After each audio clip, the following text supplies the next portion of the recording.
Buenas tardes. Buenas tardes, profe. Buenas tardes, profe.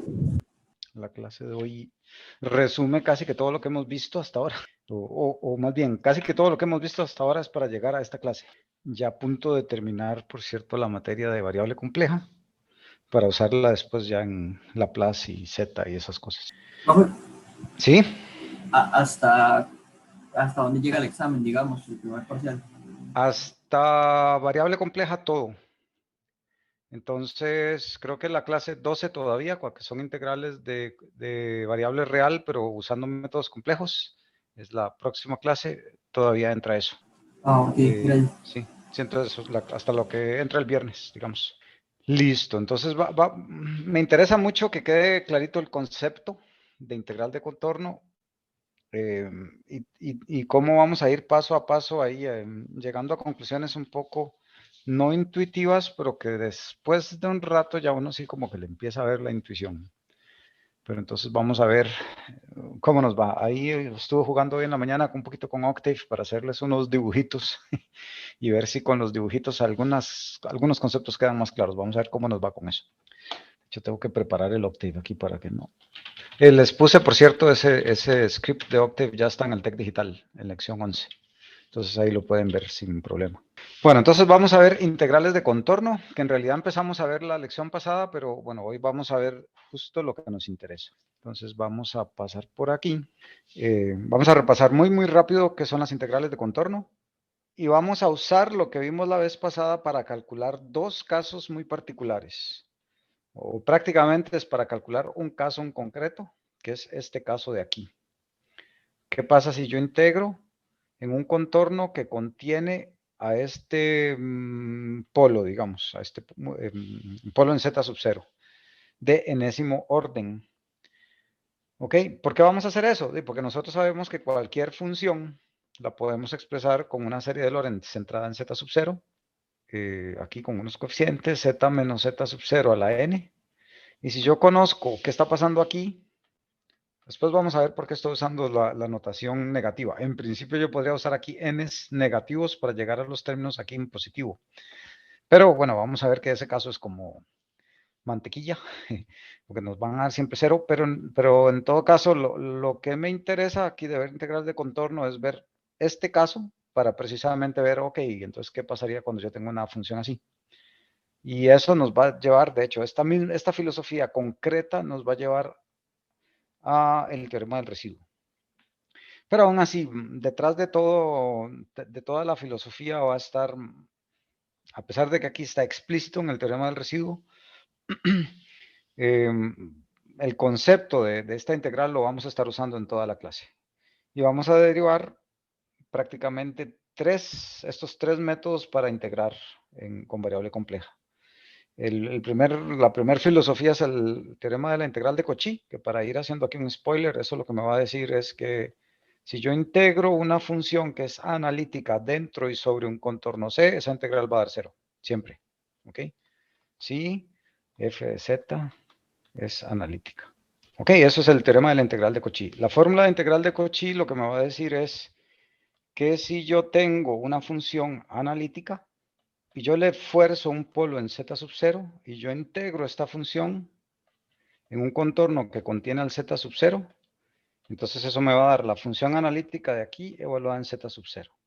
¿Okay? En realidad la puedo generalizar para el caso cuando ya tengo la primera derivada aquí y eso lo vamos a ver en su momento. O sea, aquí vamos a agregarle otras cosillas como que aquí voy a poder elevar esto a la n. Y cuando eleve esto a la n, entonces aquí yo voy a derivar n más, ¿no? ¿Cómo es? Si yo ahí pongo 1, tengo que derivar 0 veces, entonces n menos 1. ¿Ok? Y esto es como la generalización. Y el teorema del residuo, bueno, va a estar muy asociado a lo que vamos a derivar aquí. Eso sí todavía no lo voy a comentar porque si no, sí nos entiende un poco extraño sin haber visto esto antes. Pero esa es la clase de hoy. Son bastantes temas, todos muy interconectados entre sí de una forma muy interesante. Entonces vamos a repasar lo que vimos la vez pasada en integración. La idea es que yo voy a integrar en el plano complejo, muy parecido a como hacíamos las sumas de Riemann. Entonces voy a tener aquí unos pedacitos. Por ejemplo, esto yo le voy a decir que esto es el delta z sub 1. O sea, este este vectorcito de aquí, z sub 1 menos z sub 0. Vamos a ver, siempre yo me enredo cuando tengo aquí, si esto es z sub 1 y esto es z sub 0, entonces z sub 1 menos z sub 0 es igual a un vectorcillo ahí w, bueno, de hecho un vectorcillo delta, lo llamémoslo así.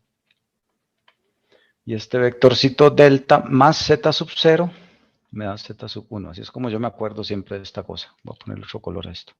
Ok, entonces este va a ser delta sub z, digamos. Y así como estoy nombrando las cosas ahí, le pongo el índice del que sigue.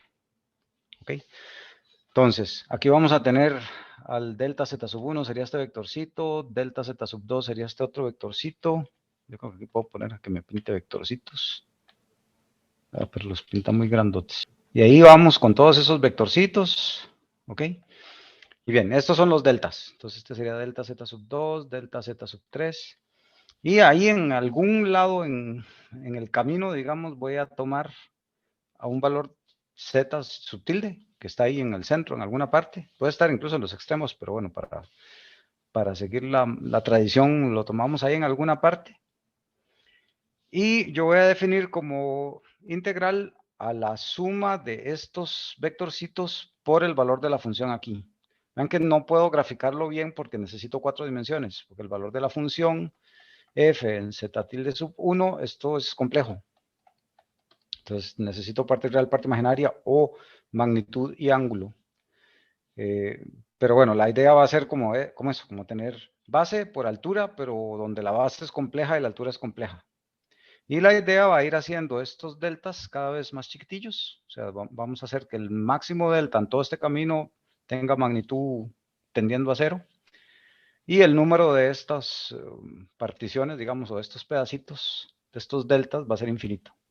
¿Okay? Entonces hacemos estas dos tendencias simultáneamente y eso es el concepto de integral que vamos a usar ahora como integral de contorno. ¿Okay? El contorno es exactamente esta curva que va por acá. ¿Ok? ¿Qué pasa si yo integro, aquí estoy integrando, digamos, desde A hasta B? ¿Qué pasa si yo integro ahora desde B hasta A? ¿Qué creen ustedes que pase? O sea, si yo tengo este contorno e integro esta función y digamos que eso me da un valor I. Entonces, ¿qué pasa si ahora hago, no sé cómo llamarle a ese contorno? Voy a decirle a este le voy a decir el contorno de A hasta B y a este le voy a decir el contorno de B hasta A. ¿Qué creen que pase ahí? Si esta cosa es igual a I, ¿esta quién sería igual? A menos I, cambiará el A signo. menos, exactamente, a menos I. Y la razón es muy simple, porque si yo ahora voy de B a A, estos delta Z están ahora al revés. Ahora son flechitas que van para allá. ¿Sí? Y es el único cambio que en realidad estoy haciendo. El único cambio es que este delta Z sub N nuevo va a ser menos el delta sub Z anterior que iba para allá. Y entonces y ahora hago la suma, pero con todos estos delta z negados, y nada más tengo que sacar ese menos y ya me queda la anterior. Entonces por eso este menos es importante. Entonces, cuando uno le cambia la dirección al contorno, simplemente vamos a cambiar de signo. ¿Ok? Vean que es muy parecido a integrales de variable real. Que integrar de A a B es lo mismo que menos integral de B a A en real. Ok, entonces, la vez pasada lo que intentamos hacer es, ok, tengo variable compleja, lo que yo conozco es integral en variable real. Entonces, ¿cómo puedo transformar una integral de variable compleja en una integral de variable real? Y lo que hicimos fue parametrizar. O sea, que mi z, que es, o sea, mi trayectoria de integración c va a ser una curva por ahí. Esta cosa va a ser c, okay, digamos de A hasta B. Y estos son números complejos, ¿verdad? Cada uno, aquí tengo un número complejo z, este es el plano z. Entonces, la idea es ahora, ok, necesito moverme a lo largo de esta trayectoria, pero usando una perilla real, por decirlo así. Entonces, mi perilla real la voy a llamar t. Y este z se va a convertir en una función de t. O sea, metiéndole un valor de t, yo me voy a mover a lo largo de esta trayectoria. Sí, entonces, con eso lo que vamos a hacer es, ok, entonces mi trayectoria que es c, o sea, este dz se va moviendo aquí a lo largo de la trayectoria, simplemente voy a convertirlo ahora en una variable que va a ir desde t sub a hasta t sub b, y el z se va a convertir en z de t, y este diferencial lo puedo expresar de esta forma, como, ok, va a ser la derivada de z de t respecto a t por dt. Ok, entonces ahora me quedó una integral donde el diferencial es dt, que es real, y el resto aquí es de funciones que puedo descomponer en variable real. ¿Por qué? Porque yo sé que mi función de z va a estar dada por un u de xy, digamos, más jv de xy. Esto es la parte real de la función, esto es la parte imaginaria de la función, y z aquí es igual a x más jy. ¿Ok? Y a su vez este diferencial es de una variable compleja, entonces va a tener una componente real y una componente imaginaria, y simplemente hago el producto de todas estas cosas. O sea, aquí tengo esta cuestión y puedo empezar a hacer todo el producto de todos los componentes. Si ven aquí este dz, y ahora tengo la parte real, parte imaginaria, que cuando hago a z dependiente del parámetro, entonces este x y este y también son a su vez dependientes del parámetro. Y aquí ya en este momento lo que tengo son integrales de variable real t y nada más. Ya no hay nada complejo excepto que por aquí hay una constante j. Pero para todo fin práctico el resto es real. Entonces esta integral empiezo aquí a distribuir productos y sumas y puedo separar una integral para la parte real del resultado y otra integral para la parte imaginaria del resultado, que son las dos integrales de variable real nada más. ¿Ok? Y bien, aquí entonces cuando uno integra, la idea es identificar, ok, en integrando, cuál es la parte real y cuál es la parte imaginaria. Bueno, en z es simplemente x más jy, así es que se está listo. Y bien, el resto es simplemente armar eso. De hecho, vamos a hacer precisamente con ese ejemplo que les dije de 1 entre z menos z0, vamos a volver a usar esta forma a ver qué nos pasa. Obviamente uno puede ahorrarse o tomar atajos si uno ve que hay cosas particulares en lo que estamos haciendo. Por ejemplo, la vez pasada vimos integrar en estas direcciones. Entonces, en estas direcciones es muy bonito porque en esta dirección no hay dy.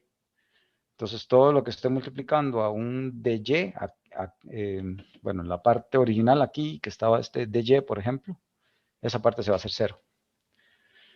O cuando estamos aquí, que más bien el dx se hace 0, entonces esta derivada se hace 0. Entonces, donde aparezca esa derivada se va a desaparecer.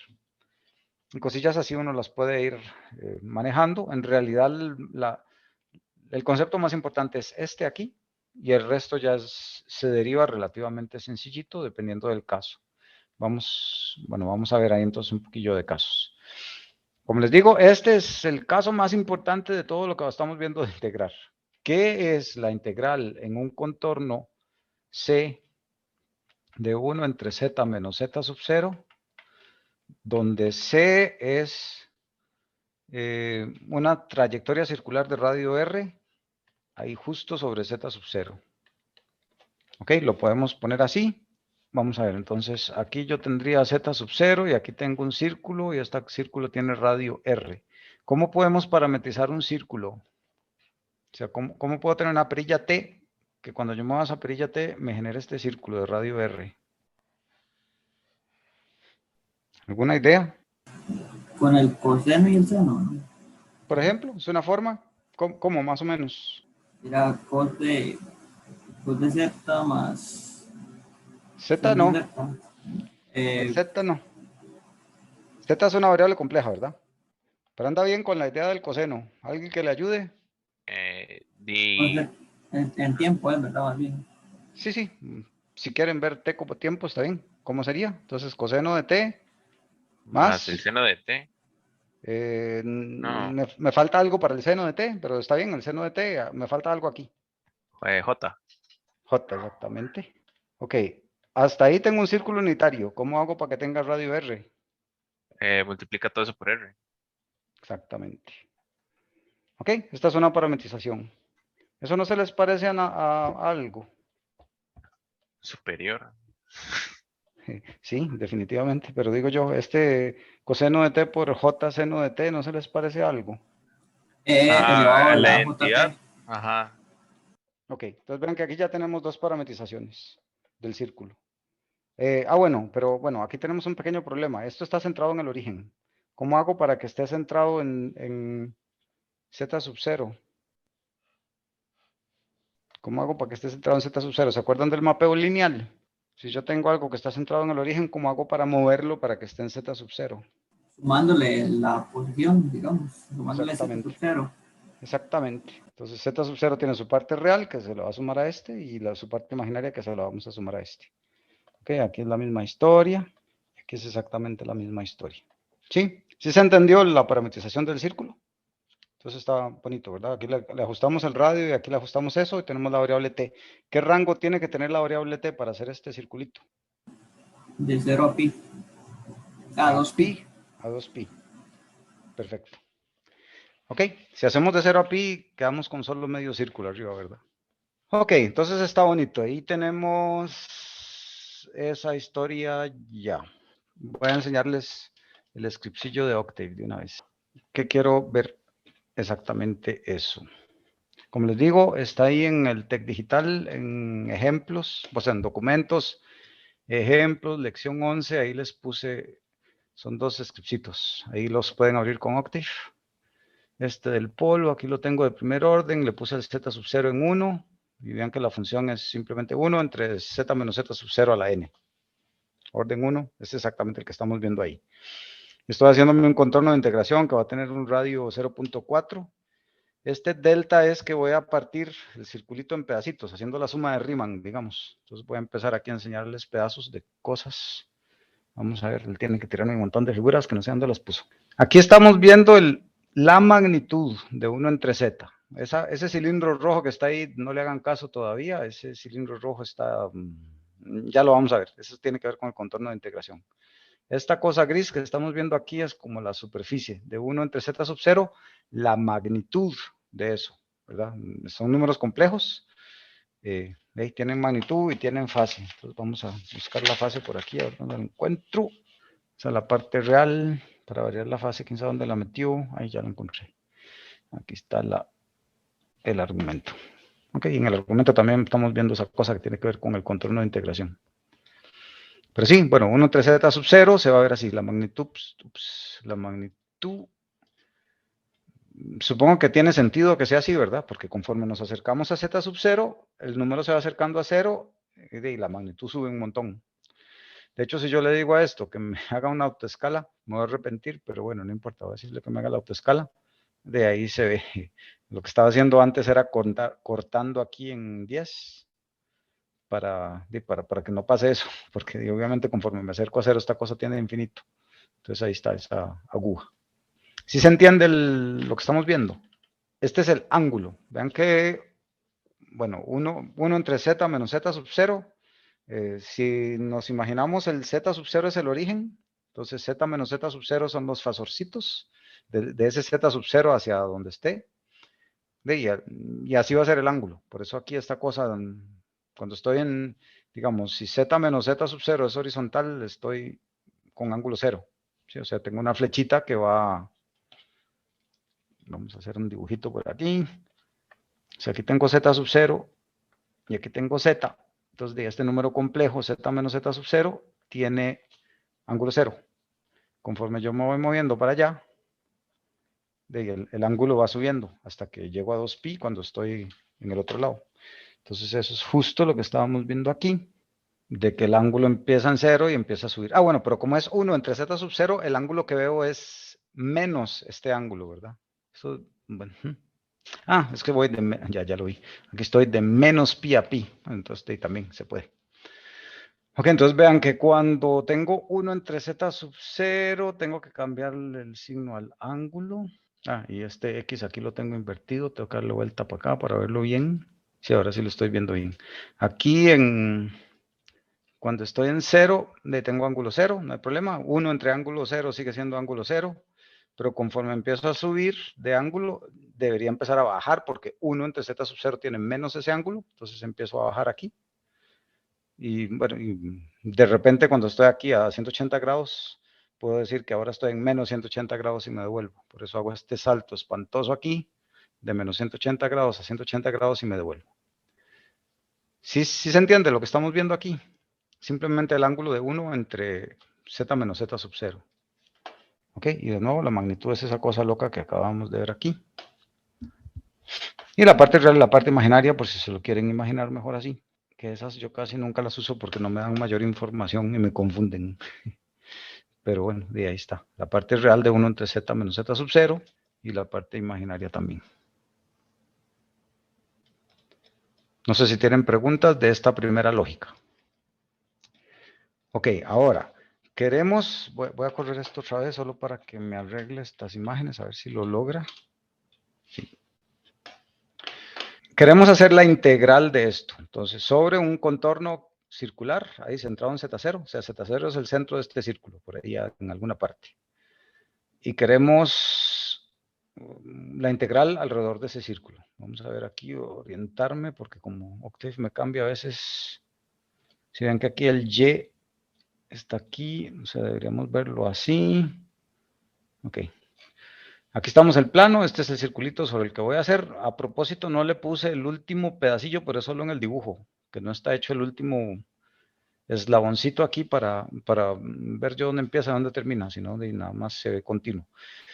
Pero en todo caso, lo que quiero ver es de qué valor debería darme esa integral. Yo estoy haciendo de nuevo unas áreas complejas. O sea, por un lado tengo este vectorcito azul, que es la base, multiplicando a la altura de ese rectangulito rojo que estamos viendo ahí. Más el siguiente producto de base por altura, base por altura, base por altura, donde lo que no hay que perder de vista es que estamos haciendo base por altura complejos. ¿Sí? Porque entonces uno podría pensar de, no, mientras yo haga más chiquitito este círculo, estas cosas van tendiendo a infinito, entonces lo más probable es que esa área, aunque sea compleja, me tenga que dar infinito, ¿verdad? No sé si me explico, voy a también hacer un pequeño cambio, para que vean el código, lo que voy a hacer.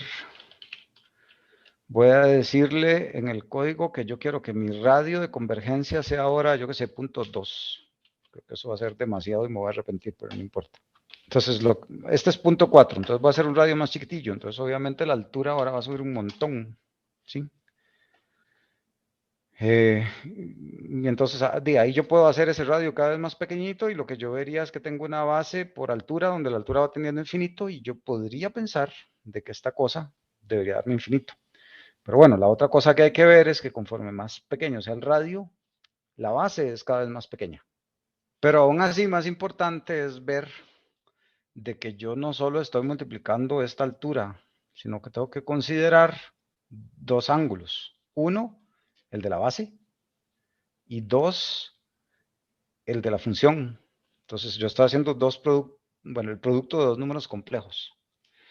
Sí, entonces vamos a ver ahí más cosillas. Por ejemplo, yo agarré aquí estas bases que estamos viendo aquí. Vamos a ver si lo puedo hacer grande para poder mostrar algo.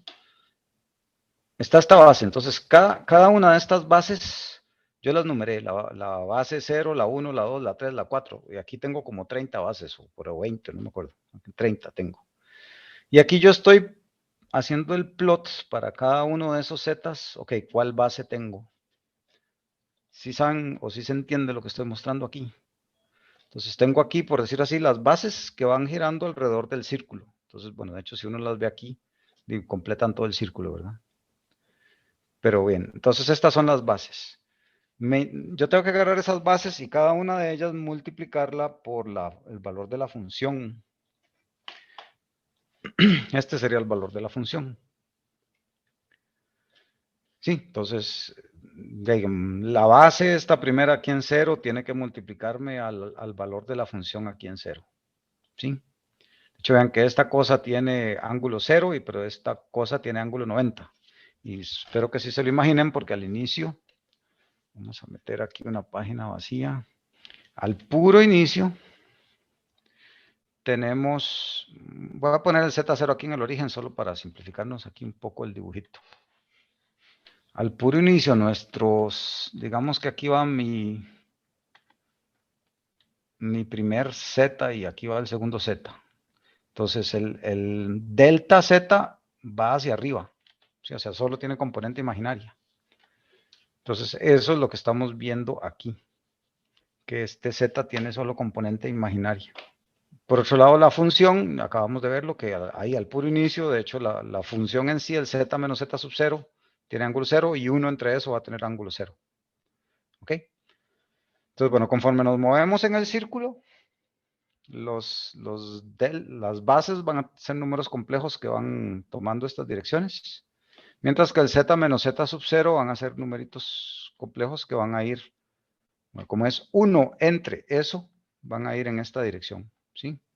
Bueno, todos tienen la misma magnitud porque ahí no hay nada que cambie la magnitud. O sea, 1 entre z menos z sub 0, magnitud de eso, es siempre la misma si yo me estoy moviendo sobre este círculo, ¿verdad? Ok, entonces eso es lo que estamos viendo aquí. Ese es el valor de la función, igual es un círculo, exactamente lo que les estoy pintando aquí. Y de nuevo, ahora lo que vamos a hacer es multiplicar cada uno de estos valores por su correspondiente delta z. Y eso nos da, curiosamente, esto que está aquí. ¿Ok? Vean que estos van como girando en sentido contrario. O sea, este va girando en contra de las manecillas del reloj y este va girando a favor de las manecillas del reloj. Cuando yo multiplico dos números complejos, recuerden que multiplico sus magnitudes y sumo sus ángulos. De ello, si este ángulo aquí estaba ya en 90 grados, este estaba en 0, entonces me da 90 grados la suma. Este se corrió un poquito y este se corrió exactamente lo mismo, pero en dirección contraria, entonces me volvió a quedar 90 grados. Y así sucesivamente. Y las magnitudes de estos complejos son siempre la misma y las magnitudes de estos son siempre la misma. ¿Sí? Entonces, lo que me quedó aquí es, o sea, cada uno de estos palitos verdes es base por altura. Base por altura. Por decirlo así, son las áreas complejas de cada uno de los rectangulitos rojos esos que teníamos ahí al inicio. O sea, de cada uno de estos rectangulitos que estamos viendo aquí, qué difícil ponerlo, es que está muy grande. Bueno, cada uno de esos rectangulillos rojos que se ven por ahí, tiene esa área que está por acá. Que vean que es muy pequeñita porque ahí teníamos este valor que es bastante pequeño del delta z multiplicado por ese valor, que en este caso está dando unos 4. Ok, y la integral que es, pues es la suma de todos estos. Entonces ahí puedo ponerles este dibujito. Y ahí lo que vamos viendo es, ok, tengo al principio este, después este más este, después le sumo este, después le sumo este, y ahí van. Al final eso convergió o terminó aquí como en 6.28 algo, esos 2pi. ¿Ok? Entonces vean que aquí la suma de todo eso convergió más o menos a 2πj. ¿Ok? ¿Se entiende más o menos la lógica de lo que estamos haciendo? De nuevo, hicimos un contorno, lo partimos en pedacitos, agarré un valor de la función para cada pedacito y multipliqué base por altura y sumé todas esas cosas. Entonces aquí, viéndolo gráficamente paso a paso cómo se va armando, estamos viendo que la suma de todas estas cosas llega aquí a 2πj. Voy a adelantarme para no devolverme después y voy a cambiar aquí a ver qué pasa si, por ejemplo, yo pongo ahora un polo de orden 2. ¿Ok? Entonces, bueno, los delta zetas, digamos, no cambian. Yo sigo, estoy todavía con exactamente el mismo contorno de integración. Vamos a ver qué se me hizo la función esta. Bueno, el polo ahora explotó. Sí, quedó un polo enorme. Voy a reducir, voy a abrir el radio de este círculo para que podamos ver algo un poquito mejor, porque si no, ¿qué va? Entonces, en el contorno de integración voy a devolverme ahí al punto 4. Ok, se ve un poquito mejor ahora. Okay, pero ahora este es un polo de orden 2. Entonces yo voy a atravesar este contorno haciendo la misma historia, el delta z por la altura, donde la altura ahora es 1 entre z menos z sub 0 al cuadrado. Y tenemos todos los mismos figuritas. Ok, aquí es vacilón ver lo que le pasa a la parte real y la parte imaginaria, porque son figuras bastante interesantes. Ok, porque hay como dos pedazos que se van hacia el infinito y dos pedazos que se van hacia el menos infinito. Ok, ahí solo queda 90 grados uno de otro. Muy divertido jugar con estas cosas. La fase ahora se comporta muy interesante porque como estoy elevando al cuadrado, si bien es cierto, yo estaba girando en un círculo de 0 a 2pi, al elevar al cuadrado ahora doy dos vueltas. Entonces por eso paso de menos pi a pi y vuelvo a bajar de menos pi a pi y hago eso dos veces. Entonces ahí ya, bueno, ahí estamos viendo la fase y volvamos aquí. Estos son los deltas, o sea, la base. Esto que estamos viendo aquí, ese es el final, este es el final. Esta es la función, ¿ok? Que ahora estoy moviéndome, por decirlo así, doy dos vueltas en toda esa cosa, por lo que les acabo de decir, ¿sí? Porque Mi magnitud queda prácticamente igual. Vamos a verlo otra vez. O sea, la magnitud es la misma a lo largo de todo el círculo, la magnitud no cambia. Lo que está cambiando es el ángulo que está dando 2 vueltas. Entonces, por eso aquí doy una vuelta. O sea, es que difícil ponerlo aquí en perspectiva. Doy una vuelta y después vuelvo a dar la segunda vuelta. ¿Sí? Entonces, esta es la función. Ahora tengo que hacer base por altura. Esta cosa por esta cosa. Eso es esto. Ok, si yo multiplico aquí este por el primero, más el otro por el segundo, etcétera, etcétera, llego a esta interesante curva que está acá. Sí, que da una, parece que está dando una vuelta completa. Sí, igual, los productos de las magnitudes se multiplican y como todos tienen la misma magnitud, deberías tener la misma magnitud. Y los ángulos se suman, pero este va en una dirección y este va en dirección contraria, pero más rápido. Entonces este gana y al final de aquí sigo en dirección contraria. Entonces ahora sí, cuando yo hago la suma de esto, o sea, aquí es lo que estoy viendo, la suma de esto, veo esa curva interesante que quedó por ahí, ven que quedó como un circulillo, pero sesgado a un lado ahí del cuadrante. Entonces dio como una vuelta, pero lo interesante es que al final de todo llegue a cero. ¿Ok? Que sumando todas las áreas, o si todas estas áreas complejas, cuando yo las sumé a lo largo de todo eso, llegué a cero. Entonces, no sé, podemos jugar con otros polos. ¿Qué pasa si pongo otro polo ahí, en orden 3? Entonces voy a dar ahora 3 vueltas, no solo una. Entonces vamos a ver qué pasa ahí con todo eso. Ok. Ahora tenemos una figura todavía más divertida porque ahora hay tres picos en la parte real y 3 picos en la parte imaginaria, 3 para arriba, 3 para abajo. Eso es loquísimo. Se hacen unas figuras muy divertidas ahí. Ok, bueno, entonces aquí tenemos, voy a quitar estas que en realidad no son las que menos, son divertidas, pero no son exactamente útiles. Ok, y ahora tenemos en el ángulo, vean que ahora hago esa vuelta 3 veces, ¿verdad? De menos pi a pi, ahora estoy dando esa vuelta 3 veces que lo veo en la función, aquí que estoy viendo eso. Vean que si lo veo desde arriba, puedo ver de ahí la parte real iba a ser un coseno y la otra iba a ser la parte imaginaria iba a ser un seno, ¿sí? Ustedes mismos me lo dijeron cuando lo parametrizamos con el seno y el coseno. Pero bueno, entonces ahora tenemos esa cosa que multiplicada por las bases nos llega ahora a este. Es otra vez el circulito ahí sesgado. Pero lo bonito es que cuando sumo todas, llegue a cero. ¿Ok? Puedo hacer esto con 4, con 5 y voy a llegar a cero. ¿Qué pasa si lo hago incluso al revés? ¿Qué pasa si ahora hago más bien no un polo en z sub 0, sino un 0 en z sub 0? O sea, que hago aquí a la menos 1. O sea, estoy haciendo z menos z sub 0 prácticamente. Entonces vamos a hacer ese. Pongámosle el cuadrado de una vez para que se vea más bonito. No, yo creo que mejor con menos 1, porque si no se me va a hacer demasiado pequeño porque estoy muy abajo. Ups, algo hice mal. Ay, es que no era ahí. Era el orden del polo, era el que quería menos 1. Ok, ahora, bueno, igual, los ángulos doy la vuelta completa.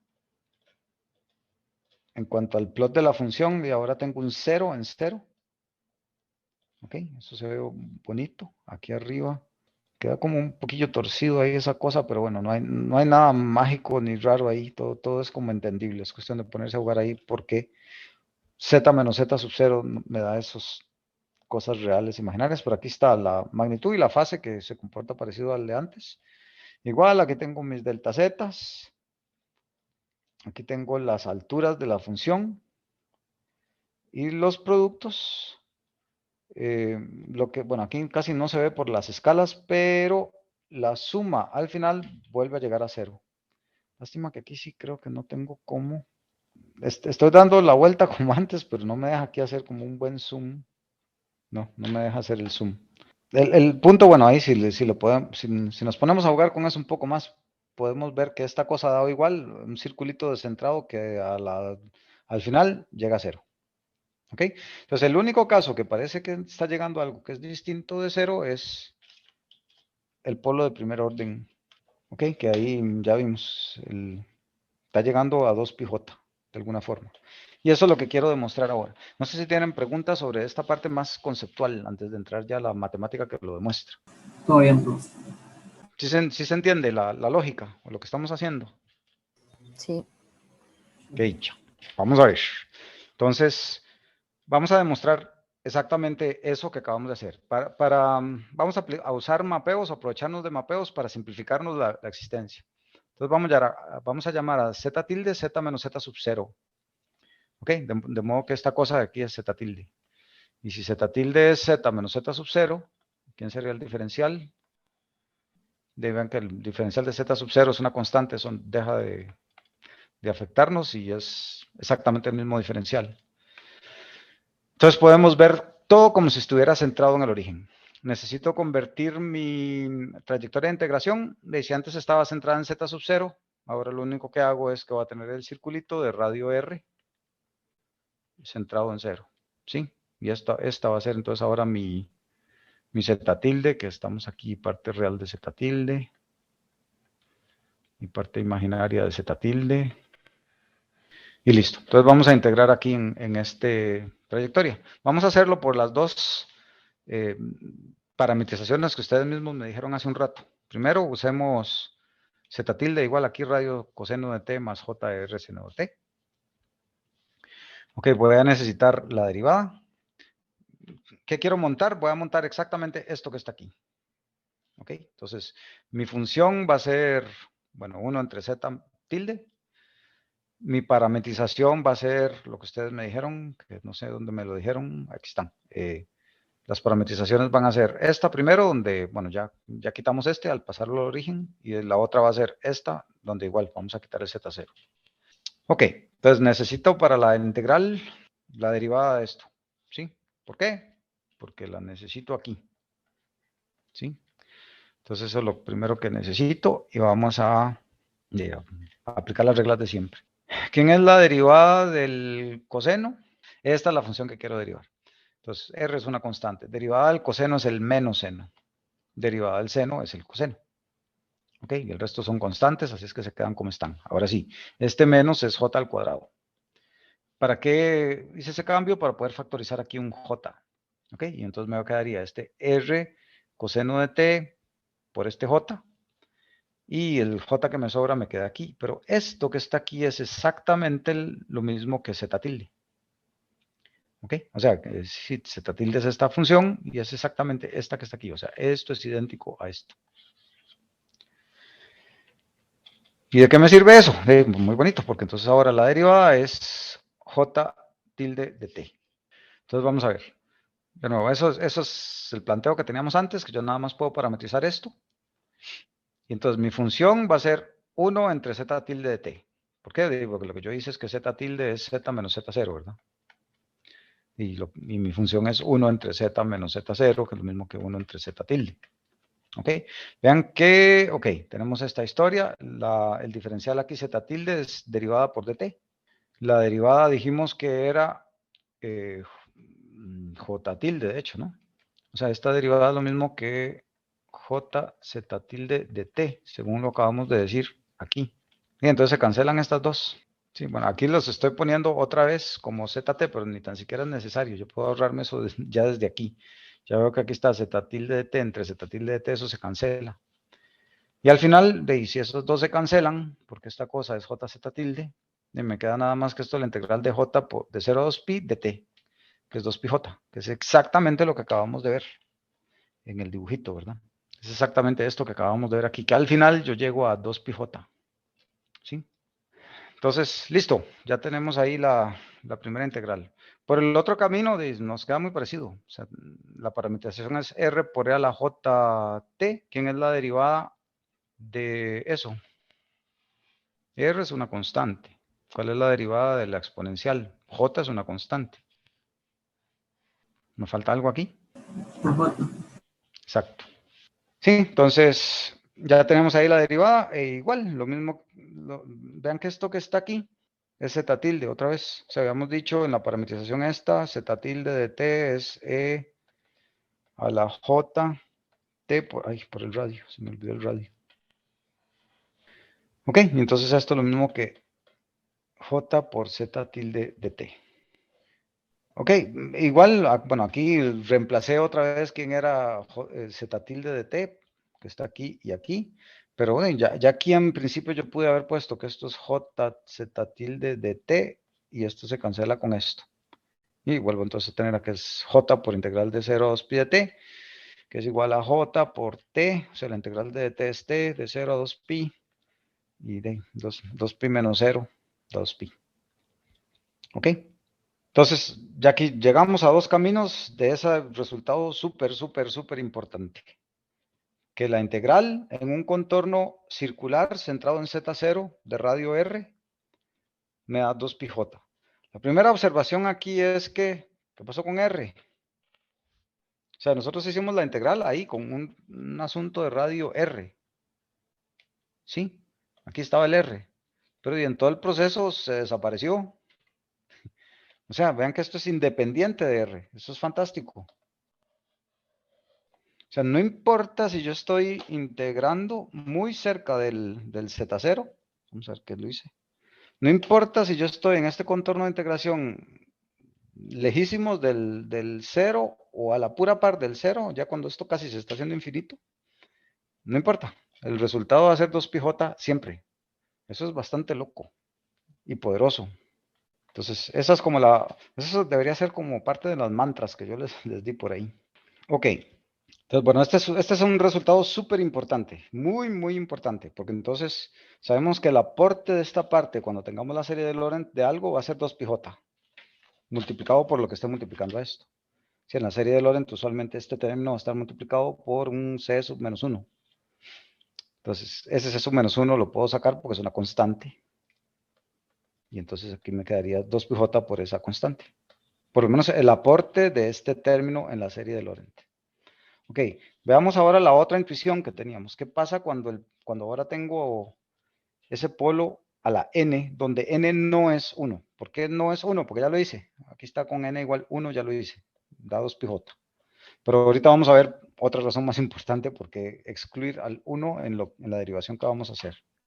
Ok, misma historia. Un mapeo lineal para simplificarnos la existencia y nada más tenemos ahora un circulito. Donde la derivada de esta cosa es j por eso mismo, ¿sí? Entonces, parametrizamos. Entonces nos queda que esta integral, este diferencial de aquí necesitamos a la derivada por dt, ¿ok? Y aquí simplemente vamos a ver lo que sigue. Bueno, este r a la n, este r, entonces puedo pasar a restar este n aquí. Entonces me queda r a la 1 menos n. Este j lo puedo sacar. Entonces ya saqué este, ya saqué este, ya saqué el j. Me queda aquí e a la jt menos nt, que es lo mismo que, bueno, jt por 1 menos n. Hasta aquí vamos bien. Bien, y esto ya es integrar una exponencial. Esto es una constante, o sea, j por 1 menos n es una constante. De integro como siempre. Ok, entonces me queda aquí el exponencial dividido entre j por 1 menos n. Aquí es donde viene una gigantesca advertencia. ¿Cuándo puedo hacer eso yo? Cuando n no es 1. Exacto. Vean que aquí, por fuerza, n no puede ser 1, porque si no estoy forzando una división por 0. ¿Ok? Tengan cuidado, aquí hay un riesgo de explosión terrible. Si ustedes no ven eso y meten un 1, todo se cayó. ¿Ok? Pero bueno, ya hicimos nosotros la aseveración aquí de que vamos a dejar al 1 por fuera. Entonces, al dejar al 1 por fuera, está bien. No vamos a usar 1. Entonces, todo bien. Esto sigue aquí, solo si n es distinto de 1. Hay que poner aquí esto así en súper rojo, amarillo, explosiones, cuidado, porque alto riesgo de peligro mortal ahí. ¿Ok? Entonces, ¿qué va a pasar aquí? Bueno, nada, nada en especial. Aquí tenemos este 1 entre n, que es una constante. Este j se cancela con este j. Entonces nos queda, bueno, esa cosa ahí de los radios. Y aquí nos va a quedar e a la j 2pi menos e a la j0. Bueno, e a la j0 es 1. ¿Y esto qué es? O sea, bueno, no exactamente el exponente no me dice nada, pero es todo este término que está aquí, ¿qué es? Vean que n es entero, ¿verdad? Eso es un 1 también. Esto es un 1, exactamente. ¿Ok? ¿Lo ven? Estos son 360 grados que yo los estoy multiplicando por un número entero. Entonces siempre estoy en 1. O sea, eso, 1 si n es 0 estaría exactamente en 360 grados, si n es 1, bueno, ese no puede ser porque aquí lo quitamos, pero si n es 2, entonces estoy en menos 360 grados y así sucesivamente. Son siempre múltiplos de 360 grados, siempre estoy en 1. Y 1 menos 1 es 0. Entonces, no importa lo que esto valga, eso por 0 me da 0. ¿Ok?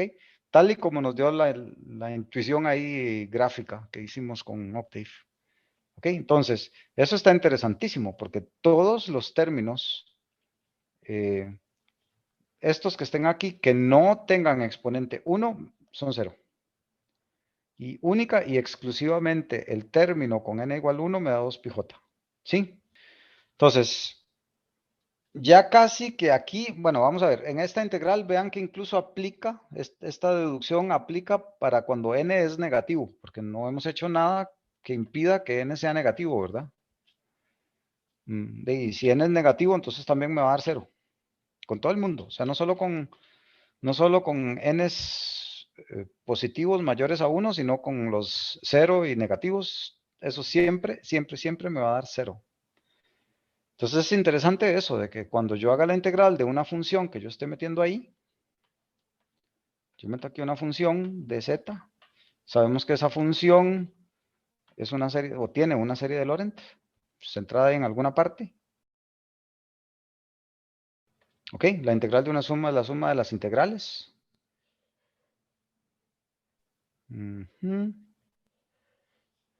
Ok, y esto a qué tendría que ser igual, con todo lo que acabamos de decir.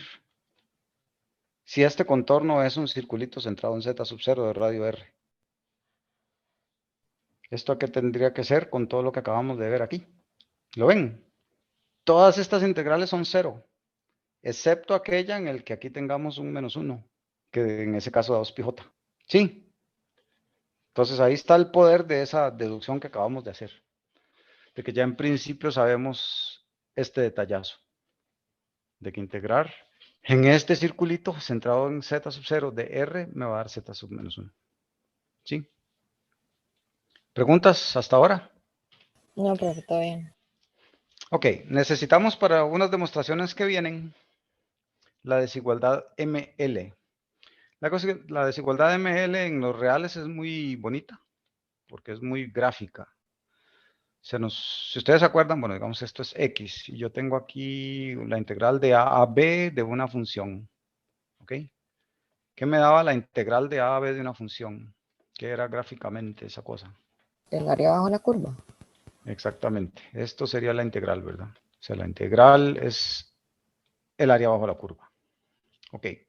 Yo lo que puedo ver aquí gráficamente muy bonito. Esto es, por ahora vamos a asumir que la función es solo positiva para simplificarnos un poco la existencia en esto que les quiero decir. El máximo de la función está aquí, ¿verdad? Si yo escojo, aquí, digamos, voy a escoger, de hecho, un m todavía un poquito más grande. Voy a escoger un m que sea mayor, vamos a ver cómo escribo esto. Voy a escoger un m que sea mayor o igual al máximo de la función, ¿ok? Y a esto le voy a llamar la longitud de integración. Entonces, supongo que todos ven que yo puedo decir que la integral de a a b de esa función de x, siempre yo puedo decir que va a ser menor o igual que m por l. ¿Sí? Porque el área bajo la curva de m por l, bueno, esa sería el área de todo este rectángulo que está aquí, que obviamente va a ser mayor que el de una función que nunca supera ese máximo. ¿Sí lo ven? Esa lógica de... Queremos pasarla ahora a los complejos, pero obviamente en los complejos es más difícil porque no es... Esos productos que tenemos aquí son productos complejos. Pero entonces pasémonos a magnitudes. Saquemos la magnitud de esa suma. ¿Okay? Entonces va a ser la magnitud de esa suma. Nosotros sabemos que si yo tengo dos números complejos, no sé, este número, digamos A y este número B, entonces este que está aquí va a ser A más B. ¿Sí? La magnitud de este A más B siempre va a ser más chiquitillo que la magnitud de este A más la magnitud de este B. ¿Todos se acuerdan de eso? Y todos lo ven, eso es lo más importante. Sí, cuando yo sume números complejos, la magnitud de la suma siempre tiene que ser menor o igual a sumar las magnitudes de los números complejos. Y eso lo voy a aplicar aquí. Eso se llama, por cierto, la desigualdad de Minkowski. ¿Ok? Entonces, aplicamos eso aquí. Entonces aquí tengo dos, pero yo puedo recursivamente ir agregándole un número complejo a la vez y se va a aplicar entonces para una suma de cualquier cantidad de términos. Entonces la magnitud de sumas es siempre menor o igual que la suma de las magnitudes. La magnitud de un producto es lo mismo que el producto de las magnitudes. ¿Ok? Ok, yo puedo aquí decir que esta cosa siempre va a ser menor que la mayor magnitud que tengamos. O sea, yo puedo elegir un m que siempre sea mayor o igual que el máximo de las magnitudes de f de z. ¿Ok? Si yo elijo a m así, que es en este mismo sentido de que yo voy a elegir a un m más grande que el mayor valor que tenga aquí en la función, si yo elijo ese m así, yo puedo sacar esta cosa, o yo puedo decir que esta cosa siempre es menor o igual, voy a ponerlo aquí arriba, así como paso intermedio. Yo puedo decir que esto siempre va a ser menor o igual que k igual 1 hasta n de m por la magnitud de delta z sub k, porque yo estoy aquí poniendo siempre números que son mayores que este, mayores o iguales que este. Entonces, por eso está esta desigualdad, bueno, esta seguiría aquí, ¿verdad? Después de esta. Aquí seguiría esta. Y esta m es constante, la puedo sacar de la suma. Entonces podemos caer aquí otra vez. ¿Ok? Y si yo sumo los delta zetas, yo lo que estoy sumando son los pedacitos aquí, la trayectoria. Estoy sumando todos estos pedacitos. Al final, lo que voy a quedar es que, de ahí, cuando ya haga atender el delta z0, esta suma de diferenciales va a converger a la longitud de la trayectoria de integración. ¿Ok? Entonces, esto que llegamos aquí, cuando yo hago exactamente este límite, yo llego a que esta suma es la integral. ¿Ok? Entonces yo puedo decir que la magnitud de la integral siempre va a ser menor o igual que m por L, donde L es la longitud del contorno de integración y m es el valor máximo de magnitud de f de z. ¿Ok? Esta desigualdad la vamos a usar varias veces en el curso, no solo hoy, sino en el curso nos va a estar apareciendo. Entonces nada más ténganla ahí en mente. Una de las primeras cosas que tenemos que probar ahora es el teorema de la integral de Cauchy, que es una de las cosas más elegantes que hay de esta historia. Vamos a ver, si f es una función analítica, recuerden que analítica quiere decir que existe su derivada, con derivada continua en todos los puntos dentro y sobre una curva cerrada simple C. O sea, tenemos aquí una trayectoria cerrada, o sea, esta cosa es C. Y aquí adentro, y justo sobre este borde, la función es analítica. ¿Ok? Estamos en el plano Z. Entonces, vamos a asumir eso. F es Z analítica. Se va a cumplir en ese caso de que la integral de f de z sobre este contorno de integración va a ser 0, siempre. De hecho, ¿recuerdan el caso z menos z sub 0 a la n con n positivo? Cuando usábamos un contorno que era el z menos z sub 0 igual a r. ¿Ok? Vean que aquí no hay, todo el mundo se porta bien. Cuando n es mayor que 0, eso es analítico, se puede derivar re bien. ¿Sí? Y acabamos de demostrar que precisamente en estos casos esta cosa es 0. Pues resulta que eso se puede definir siempre. ¿Ok? Una demostración sencillita es que si es analítica dentro y sobre ese contorno de integración, yo voy a poder expresar esto como una serie de Taylor, ¿verdad? O sea, esta cosa va a ser n igual desde 0 hasta infinito de a sub n por z menos z sub 0 a la n, ¿ok? De z. Ah, bueno, pero no, ahí de hecho tengo un problema en lo que les voy a demostrar, pero no importa. Ok, y habíamos dicho de nuevo, puedo meter esta integral y todos estos términos me van a dar 0, entonces esta integral va a tener que dar 0, pero lo demostramos por ahora solo para el caso de que esto es z menos z sub 0 igual a r, ¿verdad? Ok, aquí esto vean que está mucho más potente porque me dice dentro y sobre una curva cerrada simple C. Puede ser cualquier cosa. Puede ser eso, puede ser un cuadrado aquí, puede ser, no sé, cualquier cosa que se les ocurra. Un círculo, una elipse, una estrella. Bueno, simple significa que no se interseca entre sí, pero bueno. Una estrella que no se interseca entre sí. algo así, como el pelo de Lisa Simpson. Todas esas cosas me van a dar una integral cero, no importa lo que pase. Entonces, vamos a tener que demostrar varias cosillas aquí.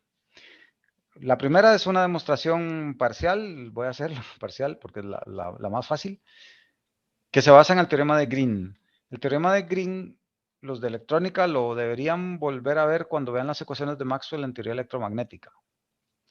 El teorema de Green me permite asociar la integral en un borde con la integral en la región sobre ese borde, pero considerando las derivadas de las funciones que están aquí. ¿Ok? Si ustedes se acuerdan, cuando yo tengo, no sé, digamos que, vamos a ver, si yo tengo aquí que la derivada con respecto a x de f de x es igual a f de x, entonces sabíamos que la integral desde a hasta b de f de x es igual a f de a menos f de b menos f de a, ¿verdad? ¿Todos se acuerdan de esto? Cálculo diferencial la integral básico. ¿Sí? Ven que aquí está interesante. O sea, mi f es la derivada de este f. O sea, de hecho, si quieren verlo así más bonito, podemos poner aquí que la derivada de f de x con respecto a x de dx. ¿Sí? Entonces, aquí estoy asociando la integral en el borde con, sí, con el área bajo la curva. ¿Sí? Con algo que está pasando en el área bajo la curva. Entonces, más o menos aquí estamos con lo mismo. Aquí tengo una integral en el borde y estoy integrando bajo la curva, pero de las funciones derivadas. ¿Sí? Entonces, bueno, vamos a intentar demostrar esto rapidito.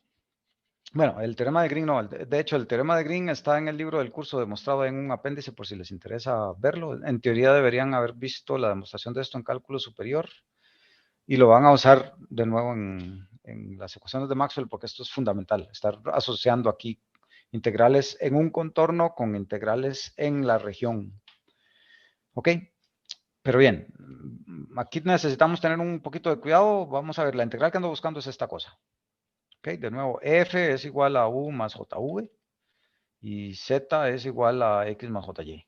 ¿Ok? Y estos u's dependen de x y de y. Entonces ahí, bueno, sabiendo que el diferencial también va a tener de x más j de y, hacemos todas las combinaciones ahí que hay que hacer y llegamos a estas dos integrales. Esto ya lo hemos hecho varias veces. Ok, ahora necesitamos ver cómo usar esto con esto. Ok, vean que aquí esta quedó muy fácil porque es directamente el teorema de Green. Ok, entonces yo puedo decir, ok, la integral en el contorno de esta cosa va a tener que ser exactamente eso que está ahí. La integral en la región de estas cosas. Más complicadillo nos queda en esta porque sí me cambió la notación, ¿verdad? Pero lo que puedo ver es quién está aquí multiplicando, digamos, aquí el de x está siendo multiplicado por u. Pero aquí el de y está siendo multiplicado por v. Entonces, cuando reemplace esta cosa, cuando aquí diga u, tengo que meter a v. ¿Ok? Entonces, cuando aquí diga u, ¿cómo es el enredo? Ya me volví a perder. Necesito, en el segundo caso, bueno, en el primero nada más lo copiamos. En el segundo caso es, tengo v multiplicado de x. Ok, sí. Entonces aquí aparece u, el u me aparece aquí. Entonces, v es el que me tiene que aparecer aquí. ¿Sí? ¿Se entendió o va de nuevo? Yo necesito aplicar esta Sí, regla, sí, pero lo aquí todo el entendí. mundo se... Ok, yo no sé si tal vez hasta sea más fácil cambiarle aquí de nombres. Para que esta se llame A, y esta se llame A, y esta se llame B, y esta se llame B. Ok, así tal vez queda menos enredado. Entonces, aquí ¿quién es A en este caso? Vamos a verlo aquí. ¿Quién es A en ese caso? Es el que multiplica el de X. Entonces, el que multiplica el de X es V, entonces A es V, y entonces tengo que meter aquí donde está V. Aquí, ¿quién es B? Vean que B es menos U. ¿Ok? Entonces aquí que me aparece menos derivada de b, me va a tener menos derivada de u. Entonces se puso un más. Ok. ¿Cómo verifico yo que una función es analítica? Con las ecuaciones de Cauchy-Riemann. Exactamente. ¿Ok? Entonces, yo sé que si es analítica cumple con Cauchy-Riemann. ¿Y qué decía las ecuaciones de Cauchy-Riemann? La derivada de u respecto a x es ¿quién? Es igual a la derivada de v con respecto a y. Exacto. Y la derivada de u respecto a y es igual a menos la derivada. Menos. Exactamente. ¿Ok? Entonces vean lo que pasó aquí. A mí me están diciendo que esta integral de aquí es esta cosa. Pero si es analítica, v respecto a x tiene que ser igual a menos u respecto a y. Entonces estas dos se cancelan. Si es analítica, estas dos se cancelan. ¿Sí? Entonces esta cosa se cancela, se hace cero. De una integral de cero siempre cero. Y para la parte imaginaria, la derivada de u respecto a x menos derivada de u respecto a y, pero estas dos tienen que ser iguales si son analíticas. Entonces igual, esta cosa se hizo cero. ¿Sí? Entonces con el teorema de Green lo que demostramos es que si esta función es analítica, el resultado tiene que ser cero. ¿Sí? Independientemente de la trayectoria, y esa independencia de la trayectoria o de este contorno viene dado ya por el teorema de Green, que como les digo ahí en el apéndice pueden ver cómo se demuestra. De hecho, se demuestra primero con un contorno muy bien portadito, en el que yo pueda partir esto así como en dos funciones. Una función aquí abajo, por decir, la cáscara de abajo del área y después la cáscara de arriba del área por otro lado. Si yo puedo partir esto así bonito, entonces ya puedo demostrar esto bonito. De hecho, también necesito poder hacerlo en la otra dirección, aquí en esta dirección. Ok, como por decirlo así, esta cáscara izquierda y la otra cáscara derecha. Si puedo hacer las integrales así, de esa forma, entonces uno puede demostrar el teorema de Green bastante fácil. Si ya se complica, uno lo que puede hacer es partir eso en áreas más pequeñitas y simplificar un poco la historia y hasta volver a demostrar lo mismo. Pero bueno, entonces, este teorema de la integral de Cauchy es súper importante. Cursa lo que hizo después fue demostrar que uno lo que necesita es que la derivada, ¿cómo es? Que la derivada sea continua. Bueno, espérense para ver cómo era la historia. Cauchy demostró eso así como lo acabamos de hacer. Sí, con el teorema de Green, él demostró esto exactamente así como lo que acabamos de hacer. Pero para poder hacer esa demostración uno tiene que partir de dos suposiciones. Y es que estas funciones u y v son continuas y derivables. Y que, bueno, y sí, que también esta derivada que tenemos aquí es continua.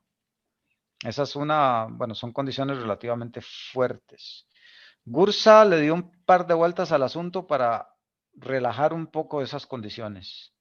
Y de hecho, él lo que demostró es que la derivada no tiene que ser continua, tiene que existir, pero no tiene que ser continua. Entonces, a ese teorema de que sin la continuidad de f de z se le llama el teorema de Cauchy-Gursa. Por dicha lo demostraron, a nosotros lo que nos va a importar es simplemente entonces que en un contorno sobre el que esta función dentro y sobre el que esta función sea analítica, esta integral da cero. Importante es eso, tiene que ser analítica dentro y sobre el contorno. Si ya en el contorno ahí adentro hay alguien mal portado, ya eso no necesariamente es cero. ¿Ok? Entonces hay que tener cuidado, tiene que ser analítica dentro y sobre ese contorno. O sea, aquí puede haber alguien mal portado, que esta integral seguirá siendo cero. ¿Sí? No me importa si hay alguien mal portado aquí, dentro y sobre el contorno de integración, es cero si esa función es analítica ahí adentro y sobre ese contorno. Ok, entonces vamos a ver una de las consecuencias más importantes de esta historia.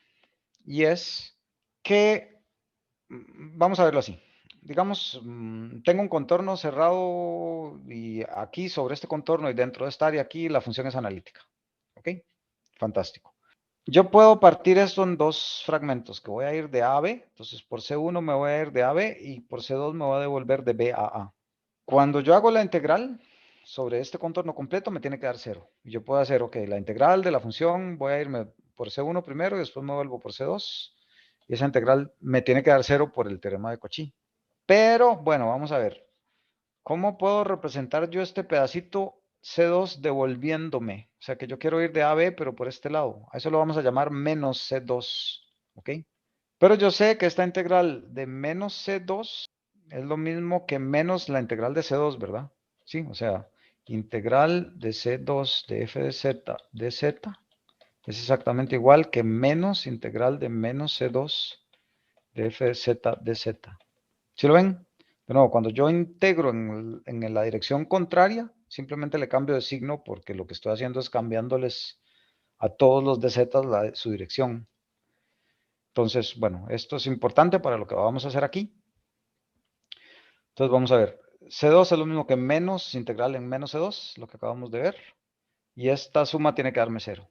Lo que quiere decir que integrar la función de A a B por este camino C1 tiene que darme siempre exactamente igual que integral de A a B por este otro camino.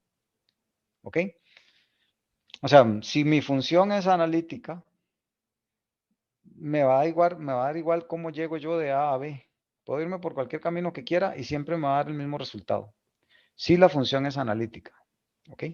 Empiezan los problemas de que, ¿qué pasa si hay un polo ahí? Ahí hay que tener cuidado. Pero bueno, cuando la tengamos cerrada este contorno, sí sé, si es analítica dentro y sobre ese contorno, que sí voy a tener independencia de trayectoria. Si ya hago algo así, ya ahí no. ¿Cierto? Aquí esta integral va a dar definitivamente algo distinto. Ok, ¿estamos claros con este principio de independencia de trayectoria? Sí. Ok, vamos a ver uno de los trucos más elegantes en esta cosa. Y es, ok, ya aprendimos cómo integrar esta cosa, incluso los de mayor orden, que va 2 pi j o 0, ¿sí? Pero bien, en el curso, debido a muchas razones físicas que en su momento les explicaré, vamos a estar usando mucho funciones de este tipo. O sea, que tiene ceros y polos nada más. Meromorfas se llamaban esas funciones.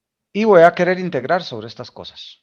Pero tengo precisamente esos polos. Y todo lo que acabo de ver es que da 0, es muy bonito, pero es para funciones analíticas dentro y sobre un contorno.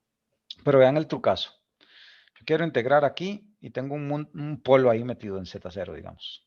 Lo que puedo hacer es esquivar ese polo. O sea, voy a tener el contorno C. Este es el contorno C aquí. Entonces, digamos que es este contorno que tengo por acá. Pero justo antes de cerrar el contorno me voy a desviar y voy a hacer un circulito perfecto centrado en Z sub 0 y me voy a devolver, pero haciendo esto prácticamente a la par o casi que encima del trayecto en el que me desvié. ¿Por qué? Porque si nosotros vemos esto, así como aparte, digamos B y B' voy a hacer que coincidan. Ok, tengo una trayectoria, A prima. Aquí, esto que estoy viendo aquí, sí es una trayectoria cerrada dentro y sobre una función analítica, ¿cierto? Entonces, aquí hay independencia de trayectoria. Quiere decir que moverme de aquí para acá tiene que ser igual que moverme de aquí para allá. O moverme en este sentido es lo mismo que menos la integral en este otro sentido. O sea, estos dos integrales en estos pedacitos se van a cancelar por independencia de trayectoria. ¿Ok? Y este circulito que tenemos aquí, ya sé calcularlo, pero entonces el punto es, cuando yo hice este desvío, vean que dentro y sobre la trayectoria la función es analítica. Yo lo que estoy haciendo es esquivando precisamente este polo del contorno de integración que yo quería. Sí, estoy agregándole aquí un pedazo de trayectoria, pero simplemente porque quiero esquivar eso para poder aplicar el teorema de la integral de Cauchy. ¿Sí? Dentro y sobre esta trayectoria desviada, yo sé que la integral es 0. Entonces vamos a ver aquí un poquitillo eso. Ok, entonces tengo la integral en C, que es prácticamente toda esta suma de todos estos pedacitos de aquí, es esa. Más este pedacito de aquí, bueno, la integral en este pedacito de aquí, que le voy a llamar menos D para que en la dirección D vaya en la misma dirección de C. O sea, en D yo quiero que vaya en esta dirección. Ok, yo quiero que la dirección D sea esa, que es la misma de C, positiva. Ok, Entonces, aquí estoy poniendo más esta dirección contraria, menos D, más el pedacito que va allá, pero estos dos, les acabo de decir, se van a cancelar. Porque estos dos puntos voy a elegirlos para que prácticamente sean el mismo y tengo que tener independencia de trayectoria, por lo tanto los dos lados tienen que ser iguales con signos contrarios porque la dirección es contraria. Entonces estas dos se van a cancelar.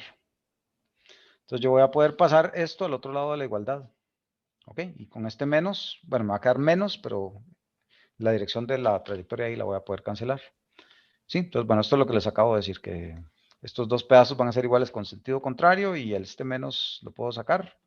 Entonces me queda que la integral en el contorno C, o sea, en ese contorno raro que hace cualquier cosa, es exactamente igual a la integral usando solo el circulito. ¿Ok? Y por ejemplo, para los polos simples, bueno, sí, los polos estos, 1 entre z menos z sub 0 a la n, ya sabemos cuánto da eso. Porque es 0 o 2 pi j. ¿Ok? La integral de esta cosa, ¿verdad? Con estos circulitos. Entonces, con este teorema de la integral de Cauchy más lo que demostramos para estos polos, ya sé siempre cuánto me van a dar las integrales, porque puedo esquivar estos polos así como esta cosa para ver qué valor tiene. Y el resultado de este es elegantísimo, de que no importa con qué integre yo, que quién sea C, me va a dar igual que integrar con un circulito de radio R centrado sobre el polo. ¿Sí? Eso es bastante potente. Entonces veamos esta historia. Me dice, ok, quiero evaluar esa integral alrededor de cualquier contorno cerrado que incluya a esta cosa. O sea, tengo aquí al 2, tengo aquí al J, entonces tengo aquí este punto, y yo quiero cualquier contorno cerrado que incluya eso. Ok, pero ya dijimos, ok, esto va a ser exactamente igual a que si yo pongo aquí un circulito de radio R, y entonces esa integral, ¿a quién tiene que ser? Igual. 2 pi j, que fue lo que vimos al principio. Exactamente. Es un polo de primer orden, incluyo al polo, es 2 pi j. ¿Sí? No importa con qué contorno C esté usando yo, nada más tengo que escoger aquí un circulito lo suficientemente pequeño para que quepa ahí alrededor del polo. Ok, bueno, esto es todo lo que acabamos de hacer, entonces la integral es 2 pi j.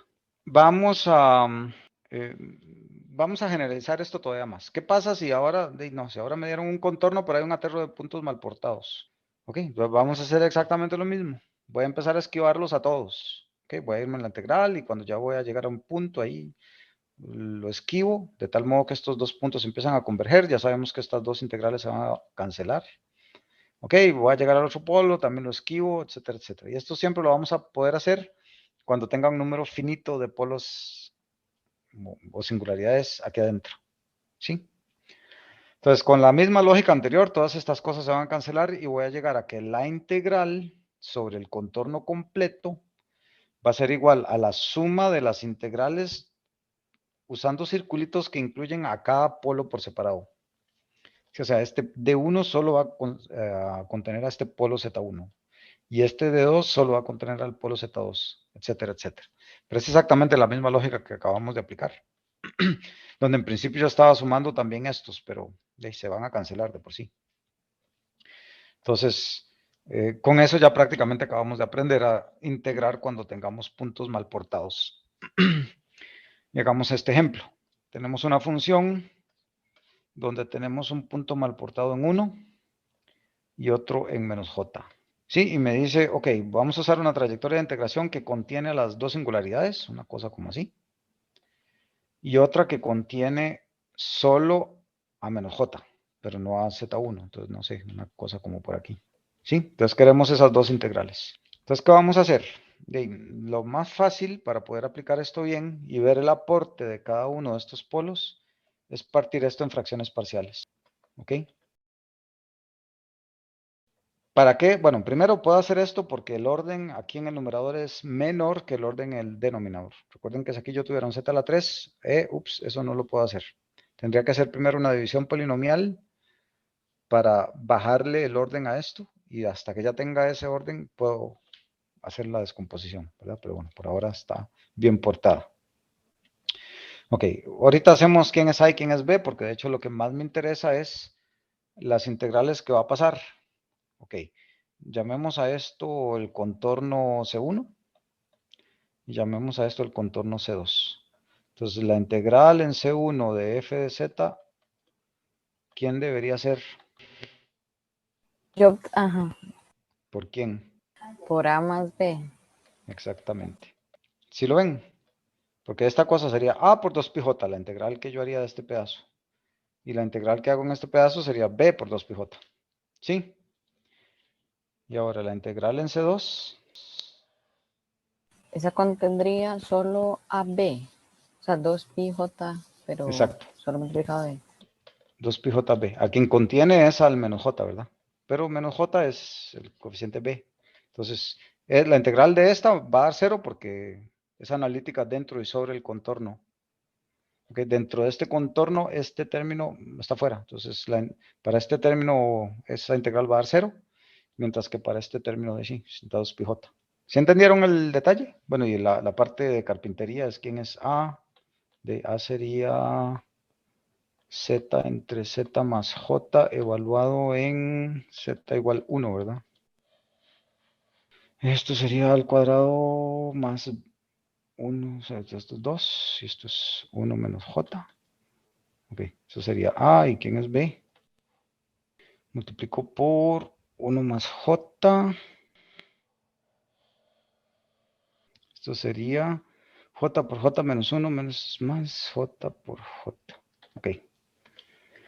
Entonces aquí me dieron los, ya tengo quién es B y quién es A, y aquí nada más tendría que multiplicar esas cosas. Si por ejemplo A más JB, si sumo estas dos cosas se cancelan los J y me queda 2πj, ¿verdad?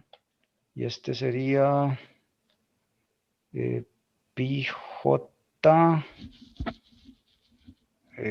por 1 más j. Pi j por j es menos 1 más j. Si entiendo bien, eso debería quedarme así. Vamos a ver por aquí, deberían estar los resultados.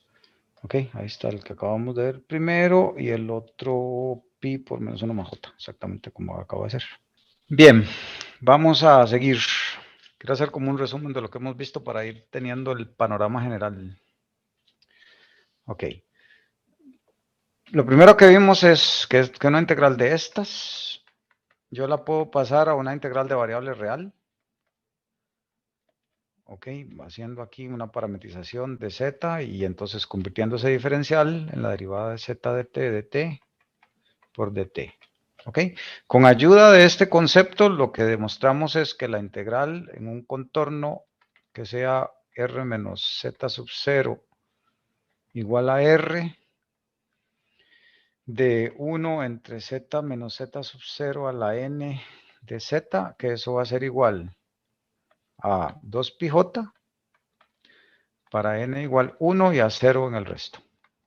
Donde el resto incluso pueden ser n negativos, ¿verdad? Ok. Además, gracias a Cauchy, sabemos que f de z dz en cualquier contorno dentro y sobre el cual f de z sea analítico, esta cosa es 0. Ok, entonces si f de z analítico dentro y sobre C.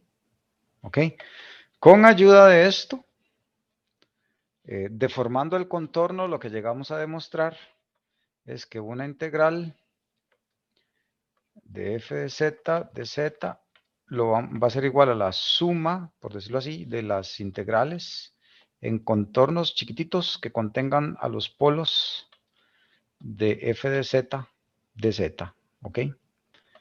¿Ok? Donde di contiene solo un polo, singularidades en general. ¿Ok? Entonces, si C, vamos a ver, si f de z no es analítica dentro y sobre C, pero tiene un número finito de singularidades, ¿ok? Entonces yo voy a poder descomponer esta integral en una, bueno, en una suma de integrales más sencillitas, donde este d sub i tiene esa forma de que z menos z sub i es igual a R, digamos. Entonces, un R suficientemente pequeño para que solo tenga a esa única singularidad.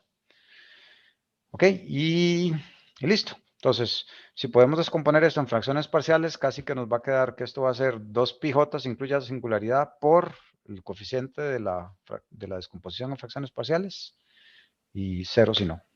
¿Ok? Bueno, este es en resumen lo que hemos visto hasta ahora. Viene ahora la fórmula integral de Cauchy, que es muy poderosa. La demostración es como de sentarse uno a entenderla uno, en realidad no es complicada, pero sí tiene muchas desigualdades de esas donde uno tiene que ponerse a pensar. Entonces voy a pasar relativamente rápido por la demostración, solo con la idea, sin entrar en el detalle o en la minucia.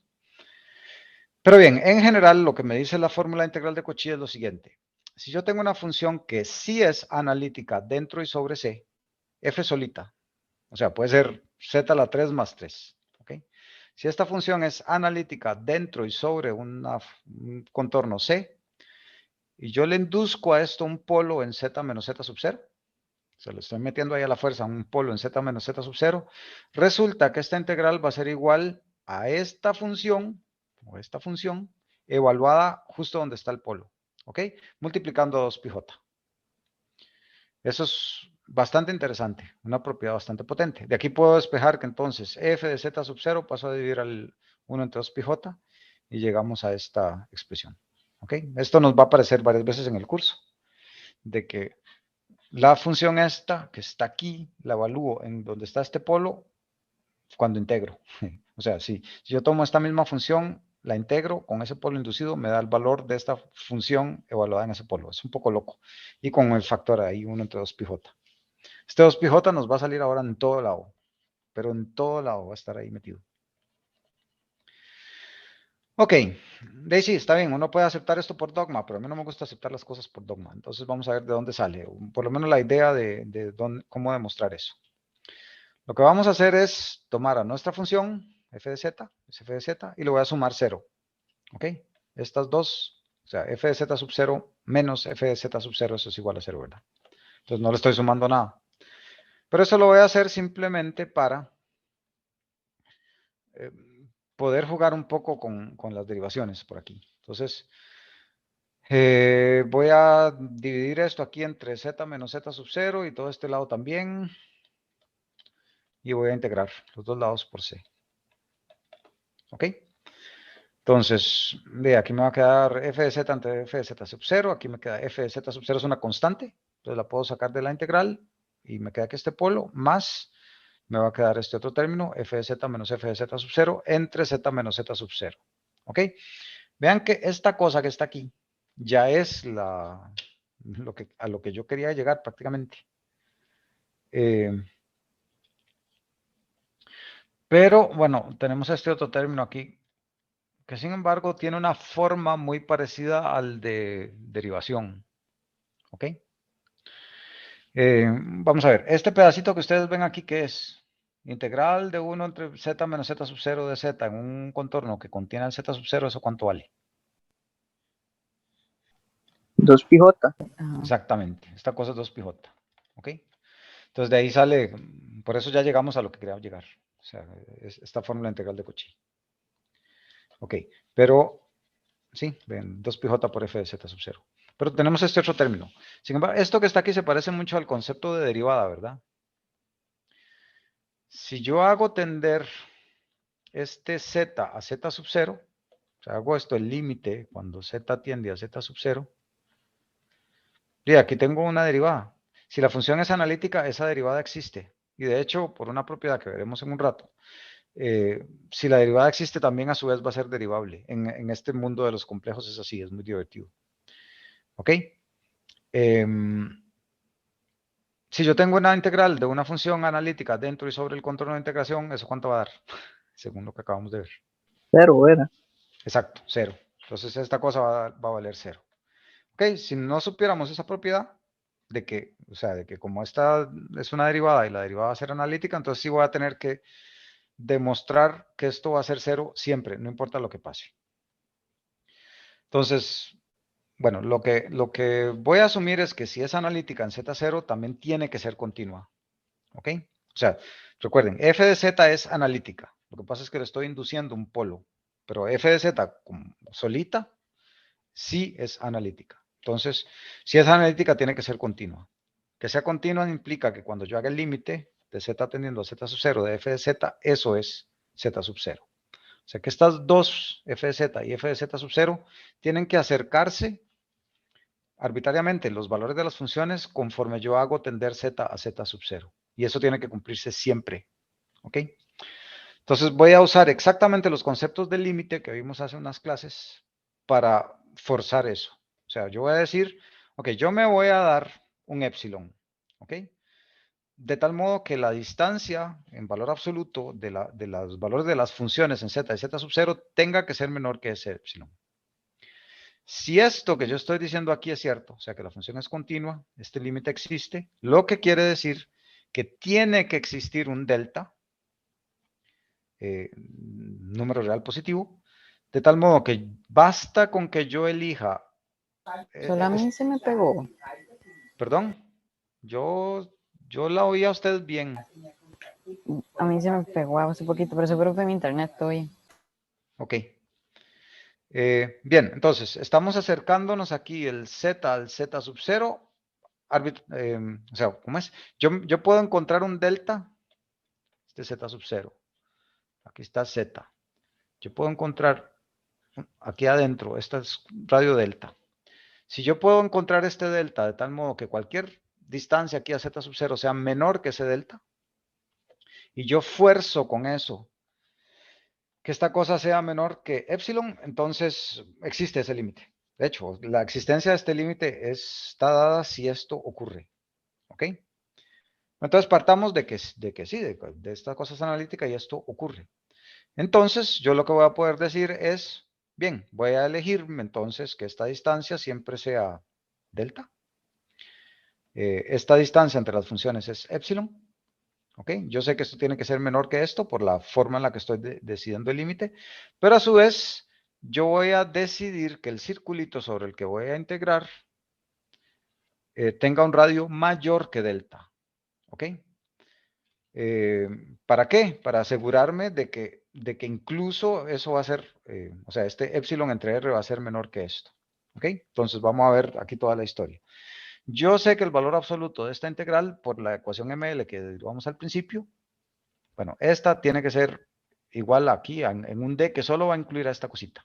¿Ok? Donde este D va a ser Z menos Z sub 0 igual a R. ¿Sí? Donde este R es este R que estoy escogiendo aquí. ¿Por qué estoy haciendo esto? Y por todo lo que acabamos de derivar. De que yo sé que cualquier integral en un contorno, yo puedo reemplazar ese contorno por otro más chiquitito que solo incluye al polo que me interesa. Esta función es analítica, así es que no va a tener otro polo más que este que estoy induciendo.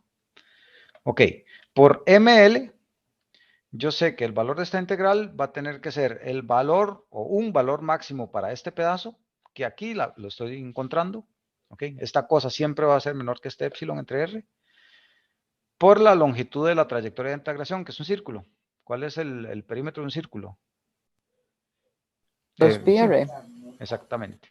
Entonces el perímetro va a ser 2πr. Se me cancelan los R's y me va a quedar que esta cosa siempre va a ser menor que 2pi epsilon. ¿Ok? Esto tiene que cumplirse para cualquier epsilon que a mí me dé la regaladísima gana tomar. ¿Ok? Si se me ocurre dar 1 por 10 a la menos 436 millones, esto tiene que cumplirse.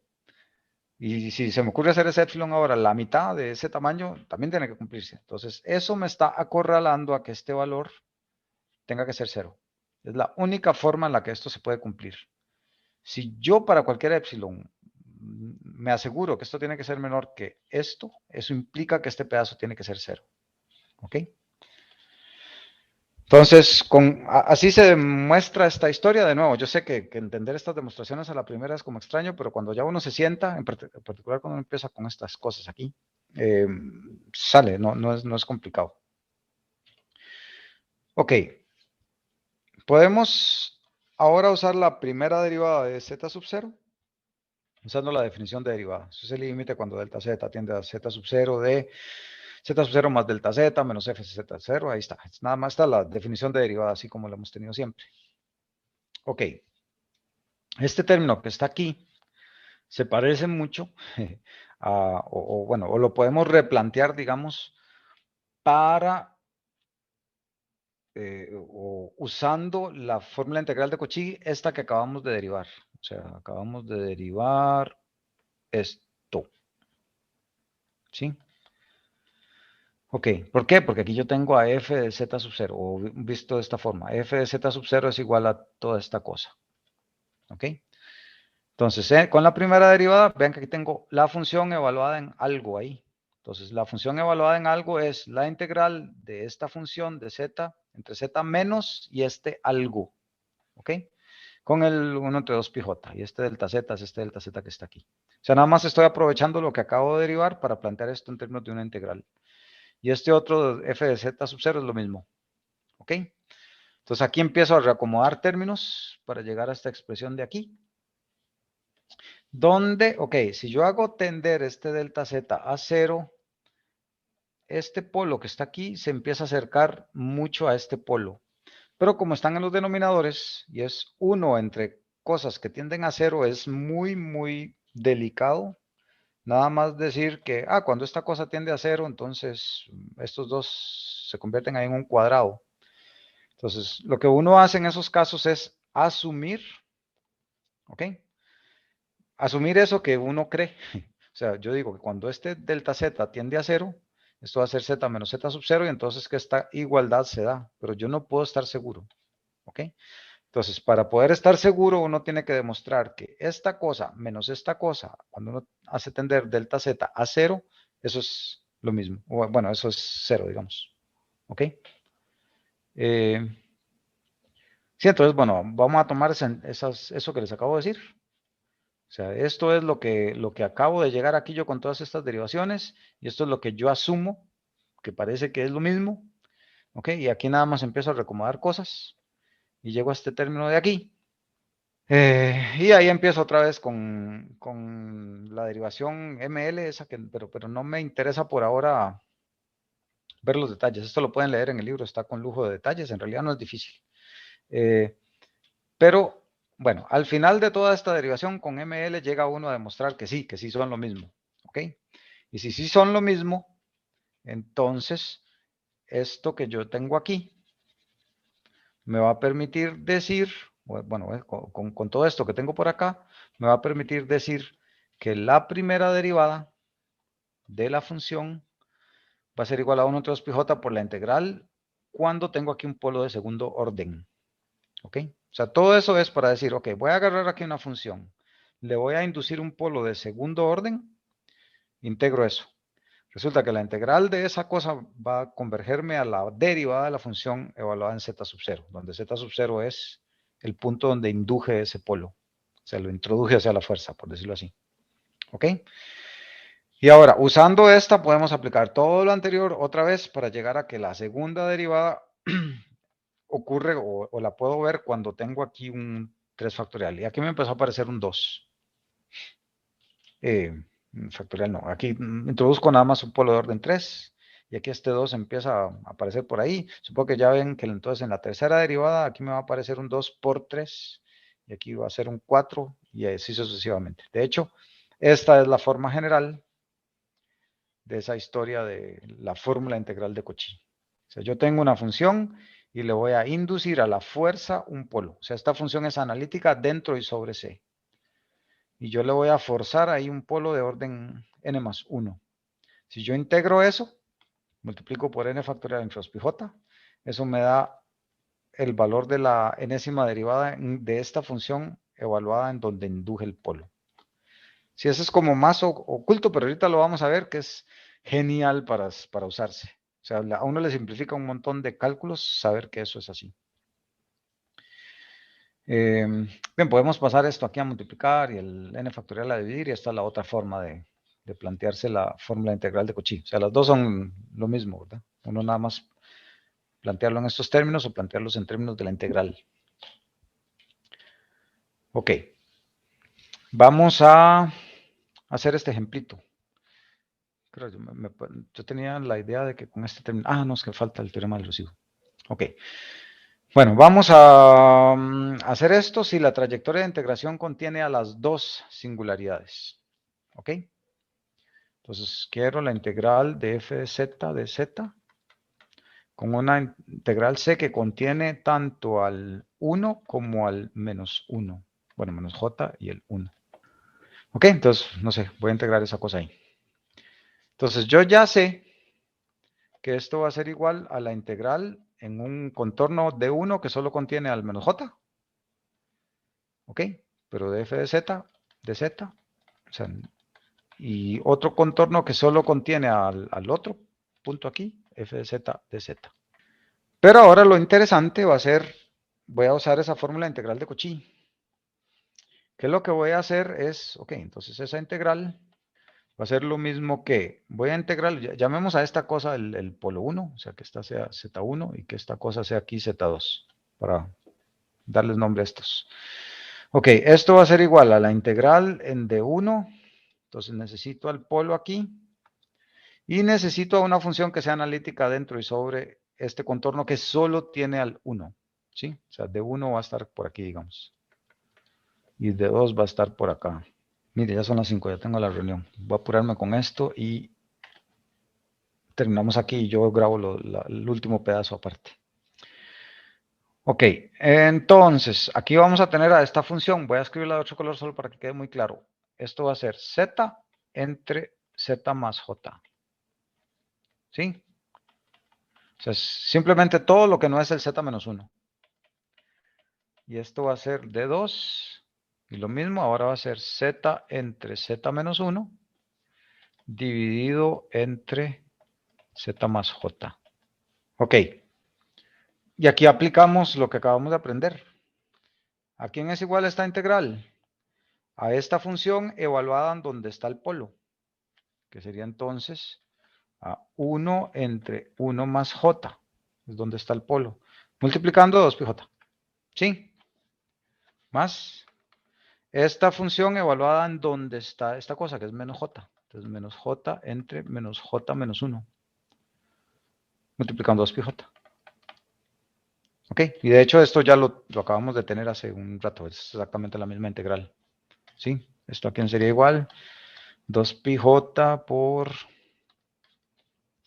esto es, vamos a ver, 1 menos j, entonces esto es 2, 1 menos j más, esta cosa es más j entre 1 más j, vamos a hacerlo rapidito aquí, j, 1 menos j. ¿Hice eso bien? Creo que tengo un signo mal ahí. Esto es 2, esto es j por 1 es j, j por j es menos 1. Ok, este menos j medios y este más j medios se cancelan y me queda 2. Entre 2 se cancela y queda 2πj. ¿Estamos? Sí. Bueno, entonces, ok, creo que esa misma derivación es la que está aquí. Repasemos entonces todo otra vez. Tomamos una función de variable compleja y vamos a integrarla en un contorno de integración C, para lo cual podemos convertir esa integral de variable compleja en integrales de variable real usando una parametrización de la trayectoria C como z de t. Ahora bien, con ayuda de esta parametrización encontramos que la integral en un contorno centrado en z0 circular de radio r para un polo de orden n iba a ser 2πj si el polo es de orden 1 y 0 en el resto. Luego, con el teorema de la integral de Cauchy, que nos dice que sobre un contorno y dentro de ese contorno, si una función es analítica, la integral sobre ese contorno va a ser 0 de la función analítica. Ok, usando esto aprendimos a esquivar polos y entonces una integral de una función que no necesariamente es analítica en todos los puntos, pero va a ser analítica en la mayoría del área, excepto en unos cuantos puntos finitos. Entonces, con ayuda de esa esquivación de polos, pudimos llegar a que la integral sobre un contorno C va a ser igual a la suma de las integrales en contornos circulares de radio R sobre cada una de las singularidades de la función y la suma de esas integrales. ¿Ok? El último tema que introdujimos es la fórmula integral de Cauchy, que nos dice que si yo tengo una función analítica dentro y sobre un contorno C, si yo le introduzco la fuerza a un polo dentro de esta región C sobre el cual la función es analítica, si yo le introduzco aquí un polo de orden n más 1, entonces esta integral va a ser igual a derivar n veces la función y evaluarla en donde está el polo. ¿Ok? Multiplicando a 2πj y dividiendo por n factorial. ¿Ok? Con esta técnica, con esta fórmula integral de Cauchy, podemos resolver estas integrales que están acá de una forma relativamente sencilla. ¿Ok? Vamos a ponerle nombres aquí. Esto sería el teorema de la integral de Cauchy. Y lo que vamos a ver ahora es otra forma de calcular las integrales por medio del llamado teorema del residuo. Entonces vamos de nuevo a la misma idea. Vamos a tener una función que es analítica excepto en un número finito de singularidades dentro de una región.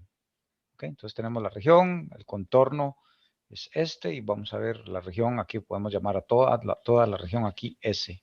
¿Ok? Y la función es analítica aquí excepto en un número finito de lugares, como hemos venido asumiendo hasta ahora. ¿Ok? Entonces ya demostramos de que yo puedo sustituir esta integral en C por las integrales usando contornos pequeños encerrando a cada una de las singularidades por separado.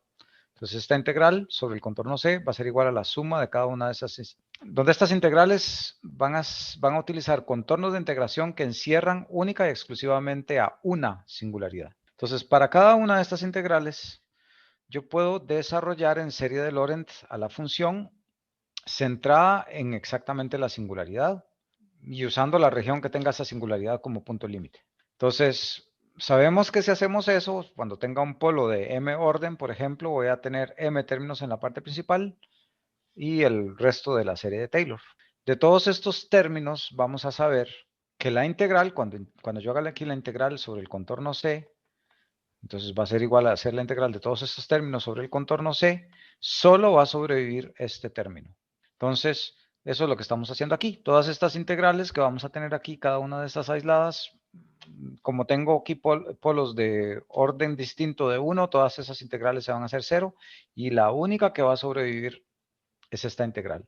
Que sabemos que si esto es una singularidad ahí de orden 1, o sea, un polo de orden 1 en este caso, así, viendo este término únicamente, pues esa integral va a ser 2πj. Entonces, esto es prácticamente lo que nos dice el teorema del residuo, que cada una de estas integrales sobre un contorno de integración que encierra a exactamente esa singularidad va a ser igual al residuo por 2πj. Y ya nosotros vimos técnicas para calcular el residuo en lecciones pasadas. Entonces la integral completa simplemente va a ser a 2πj por la suma de todos los residuos de cada una de las singularidades que encierre C. Ese es el término clave, que encierre C. Las singularidades que no encierra C simplemente no aportan a la integral. ¿Ok? Entonces vamos a resolver esta integral usando lo que acabamos de ver. Y bien, aquí vamos a estar usando integrales cerradas, así es que puedo decir que esta es una integral cerrada. Una va a ser un círculo de radio 2 centrado en 0 y otro un círculo de radio, uno de un círculo de radio 1 medio centrada en 0 y otro un círculo de radio 2 centrada en 0. Ok, entonces tenemos aquí una singularidad en 0 y otra singularidad en menos 1. Entonces sabemos que la integral esta entera va a ser igual a una integral con un contorno que solo contenga la singularidad 1, digamos que esta va a ser la singularidad 1, o sea que z1 es igual a 0 y digamos que la singularidad 2 sería igual a esta en menos 1. Entonces D1 solo va a encerrar a la singularidad 1, que sería esto. D2 va a encerrar solo a la singularidad 2, que sería eso. Ok. Y entonces para cada una de estas necesitamos calcular el residuo en la singularidad correspondiente. Entonces eso es lo que vamos a hacer aquí. Entonces necesitamos calcular el residuo para la singularidad en 0 y el residuo para la singularidad en menos 1. Y ya sabemos, son polos de orden 1, entonces el residuo se calcula relativamente simple, haciendo el límite cuando z tiende a 0 de z menos 0, multiplicando la función, estos se cancelan, y eso lo tenemos que evaluar en 0. Entonces nos queda 1 entre 1, que es 1. Y el residuo en la otra singularidad sería, bueno, z más 1 por la función. Y hacemos converger z a donde está la singularidad. Estos dos se cancelan y eso entonces me va a quedar menos 1. Entonces, ahora queda relativamente sencillo. Con este círculo en un medio, estamos por acá. Solo estamos incluyendo a D1. Entonces, en ese caso, solo necesitamos considerar al residuo que está aquí. Entonces sería 2πj por 1. ¿Sí? Ese ya es el valor de la integral en ese primer contorno. En el segundo contorno tenemos radio 2 y al tener radio 2, ese contorno incluye ambas singularidades. Entonces necesito que 2πj por el residuo en la primera singularidad más el residuo en la segunda singularidad. 1 menos 1 es 0. ¿Ok? Entonces aquí nos queda que la integral con los dos, considerando los dos polos, nos da 0. Esto es importante de ver aquí que cuando una función es analítica, en todos los puntos sobre y dentro un contorno, la integral nos da 0 por el teorema de la integral de Cauchy. Sin embargo, que un resultado de 0 no quiere decir que la función sea analítica en todos los puntos, ¿verdad? Aquí de hecho no lo es en 0 y en menos 1. Pero aún así el resultado nos da 0. Entonces ahí hay que tener clara esa causalidad. Si una función es analítica y hacemos la integral, esto nos va a dar 0 siempre. ¿Ok? Si esta cosa es analítica. Pero que un resultado nos dé 0 no implica que la función lo sea. O sea, que la función sea analítica. Eso hay que tenerlo muy claro siempre. Bien, entonces en esta clase vimos integrales de contorno o las repasamos. Con esas integrales de contorno demostramos que la integral de 1 entre z menos z sub 0 a la n de z, esto va a ser 2πj para el caso n igual 1, y si no, eso da 0. Además, demostramos el teorema de la integral de Cauchy, que lo que nos dice es que si una función es analítica dentro y sobre C, esta integral va a dar 0. Eso lo demostramos con el teorema de Green. ¿Ok? De esto se dedujo la independencia de trayectoria. Y con la independencia de trayectoria pudimos usar varios truquitos para demostrar que esta integral, o que más bien una integral en un contorno donde hay un número finito de singularidades, eso lo íbamos a poder descomponer en una suma de integrales de exactamente la misma integral, pero usando un contorno que solo contiene a una singularidad, y hacemos la suma para todos esos contornos pequeños, ¿ok? Donde cada uno solo contiene a una singularidad. Ok, luego demostramos la fórmula integral de Cauchy, que esta fórmula lo que nos dice, bueno, en el caso de primer orden, que es el más simple, nos dice que 2πj por la función evaluada en z sub 0 es igual a la integral de esa función, que debe ser analítica dentro y sobre este contorno de integración, con este polo aquí forzado. ¿Ok?